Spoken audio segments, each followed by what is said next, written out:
¿Seguridad? ¿Qué seguridad si el pueblo panameño nunca lo ha amenazado a ellos? Ellos son los que están amenazando. Ellos son los que cargaron sus armas contra nosotros. Pero tengan la plena seguridad que la próxima también, el mismo pueblo, nosotros los panameños, los civiles, vamos a defender esto. Tenga la plena seguridad. Pero la única justificación que encontró la Casa Blanca era la detención de Noriega por tratarse, según Bush, de un peligroso narcotraficante. Many attempts have been made to resolve this crisis through diplomacy and negotiations. All were rejected by the dictator of Panama, General Manuel Noriega, an indicted drug trafficker. Irónicamente, aquella invasión sin causa fue bautizada como Operación Justa Causa. El gobierno de Estados Unidos lanza contra Panamá 24.000 efectivos militares en un despliegue nunca antes visto en la región. El 20 de diciembre de 1989 comienzan los bombardeos.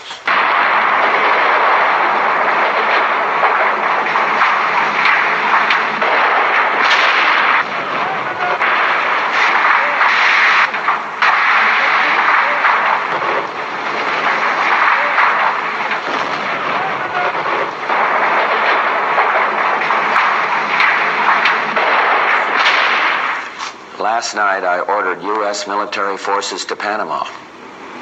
No president takes such action lightly. This morning, I want to tell you what I did and why I did it. Las exiguas tropas panameñas resistieron como pudieron al invasor, pero ante la supremacía numérica y el despliegue tecnológico no les quedó ninguna oportunidad de victoria a los patriotas. Los guardias de defensa panameños que lograron resistir los primeros combates fueron perseguidos y aniquilados en los días siguientes por los perros de caza del ejército imperial.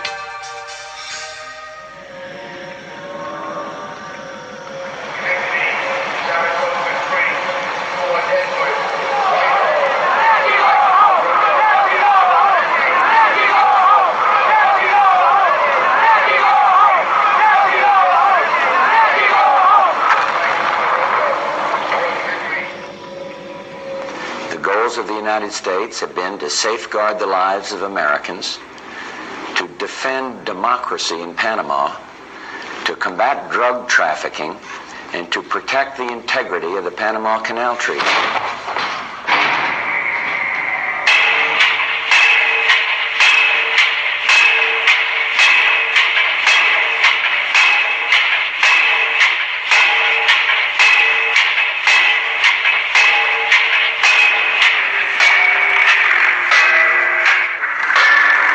One year ago, the people of Panama lived in fear under the thumb of a dictator. Today, democracy is restored. Panama is free.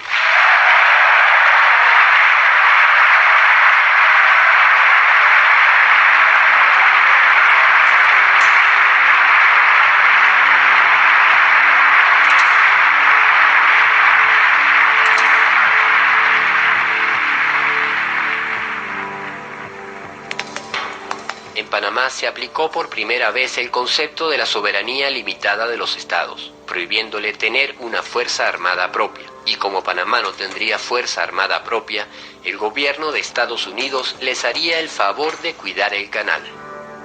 People of Panama lived in fear.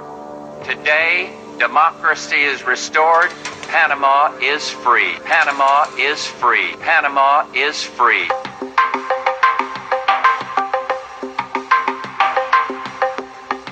Noriega fue detenido y encarcelado en los Estados Unidos.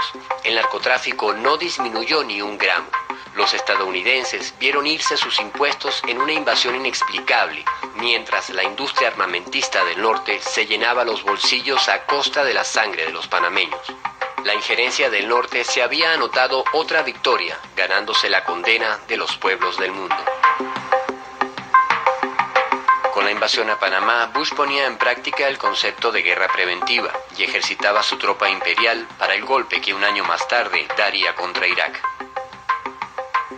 El presidente Bush le anunciaba al mundo en su primer año de gobierno que efectivamente había comenzado una nueva era, pero que esta no iba a ser una era de paz. En los años 90, después de la caída de la Unión Soviética, Nosotros en los Estados Unidos nos habían prometido una época tranquila después de la Guerra Fría, y que las relaciones se ponía que iban a ser más tranquilos con nuestros vecinos. Pero luego nos dimos cuenta que había otra guerra, y es una guerra económica.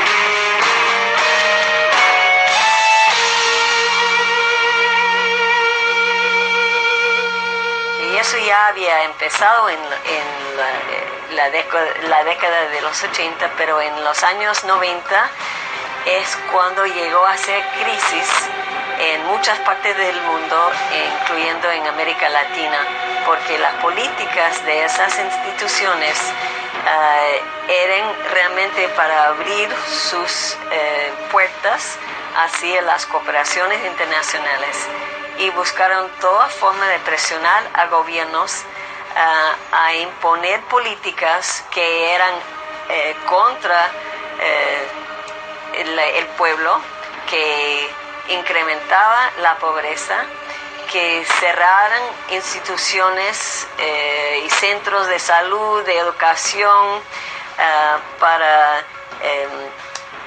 bajar el presupuesto, mientras tenían que eliminar barreras a la entrada de productos y servicios que venían de transnacionales. América Latina vivió en los años 90 un nuevo tipo de guerra con la aplicación de lo que se conoció como el neoliberalismo, una serie de medidas económicas tendientes a desangrar las economías latinoamericanas. Nosotros podemos decir que el neoliberalismo se instala en México de manera formal, de manera oficial, pero también de manera ortodoxa, dura, a partir de 1988, con la llegada al poder de Carlos Salinas de Gortari, sobre todo en el segundo periodo legislativo del 91, modifica totalmente el artículo 27 constitucional. El artículo 27 constitucional garantizaba el reparto agrario a los campesinos, pero a la par de la reforma constitucional se inician las negociaciones entre Canadá y Estados Unidos para firmar un acuerdo de libre comercio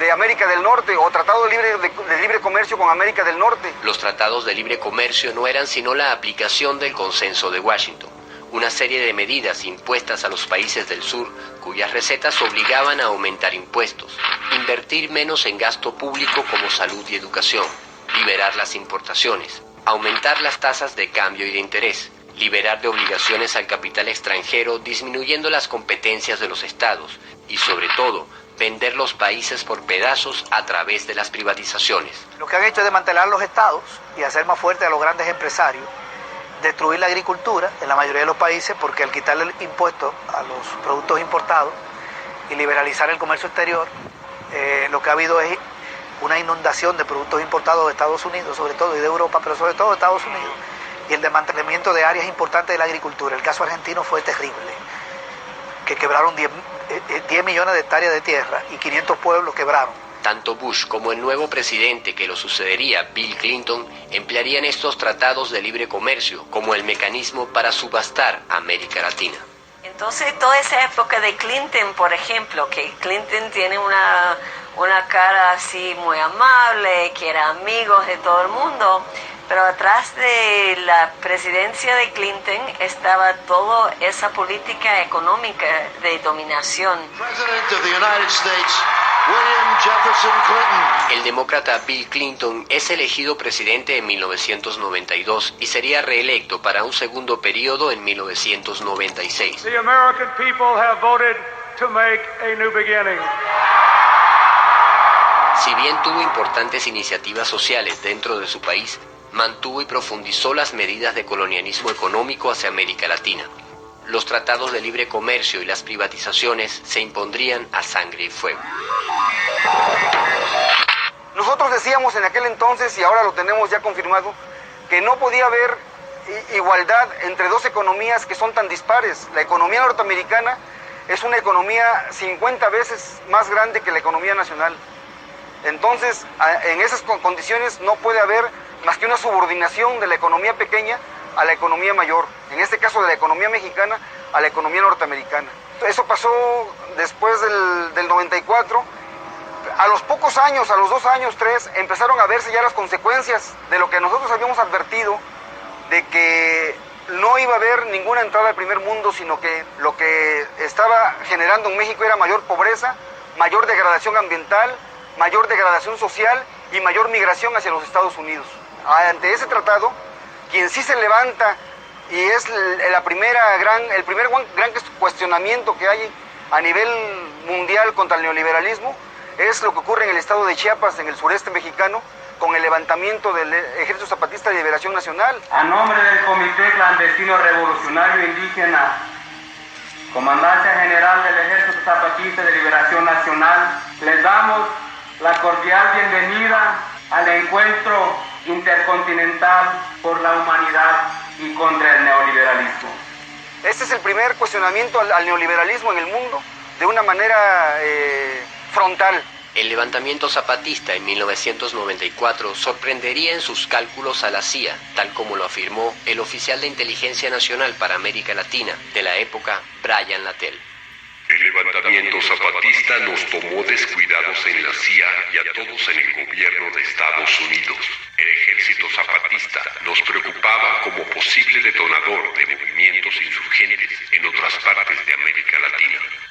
Es un movimiento de insurrección de nuestra organización que se llama Ejército Zapatista de Liberación Nacional, cuya dirección es mayoritariamente indígena, mientras en el resto del mundo se iban dando rebeliones contra dictaduras o supuestas dictaduras, y esto era visto con lógica. En este país empezaban a avanzar una serie de medidas dictatoriales, ¿no? Los esfuerzos del norte por contener las rebeliones populares no surtieron efecto. La región se había convertido en una bomba de tiempo por la extrema pobreza a que llevaban las medidas económicas impuestas.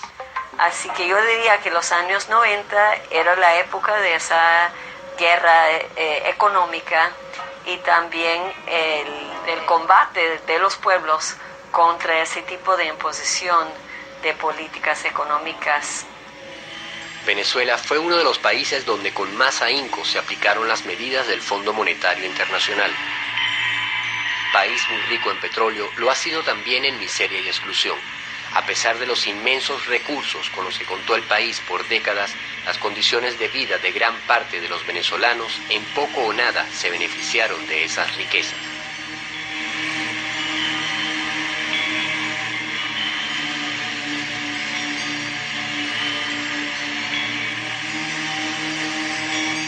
Desde los años 60, el poder político en Venezuela se fue turnando en 2 partidos que hicieron del ejercicio de gobierno un gran negocio para los intereses extranjeros y una calamidad para sus pueblos.